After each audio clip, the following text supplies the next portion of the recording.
down the road the way they've played these first 3 games. Now they get Urban Meyer back into the fold. Coaching after the suspension is over. They've yet to put a wrong foot forward, though, in these first 3 games, especially when you look at what they did at TCU this last weekend. How on earth, Trevor, are they going to be better with Urban now back on that sideline? Because Urban Meyer is one of the best game day coaches and motivators in all of college football in terms of making decisions as to whether to go for it or whether to punt or go for 2 or whatever you do. He's got a knack and a feel for what the game needs. But more than that, he's got a knack for looking into his players' eyes on the sideline and knowing what they need from him. If they're on a roll, he'll keep calling aggressive plays, or he'll direct his coordinators to. If they have been rocked back on their heels, he'll direct his coordinators to get them in first gear again, do some simple things that they can do well. He knows when he needs to ride them and when he needs to encourage them. On the sideline, on game day, there's nobody better than Urban Meyer. Well, I disagree. I think Nick Saban's better than Urban Meyer. But I will say this. When I look at Urban Meyer and him coming back into the fray, here's what every Buckeye fan is going to tell you. I sure hope the quarterback run game doesn't come back with him, because that's one thing you saw the last 3 or 4 years, and you've always seen Urban. It's kind of a security blanket. We're going to be physical. We're going to run the quarterback, and this offense is a lot harder to defend right now with Ryan Day, the way he's been calling plays. Listen, Ryan Day's going to call plays moving forward too, but don't think Urban Meyer won't be in his ear going like Gus Malzahn has a tendency to do, run the football, run the football, run the football. I think you want this offense to continue to be aired out because Dwayne Haskins is the real deal.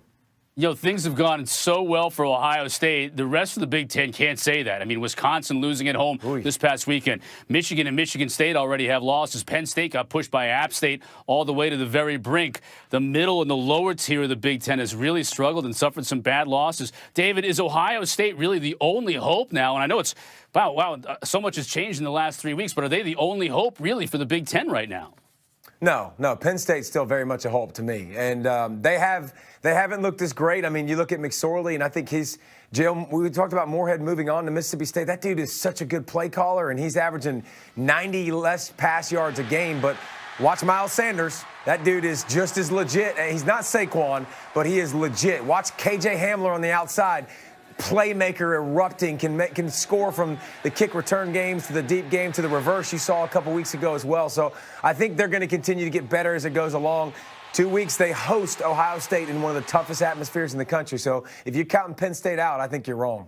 Yeah, I agree with that, Davey. In order to get out of the Big Ten, you've got to either be Ohio State or beat Ohio State. One way or the other, the committee's going to give a lot of credit to that situation. And even Wisconsin, I think, even after that home loss to BYU, is still in the mix. They have to play at Michigan, okay, but they have to play at Penn State.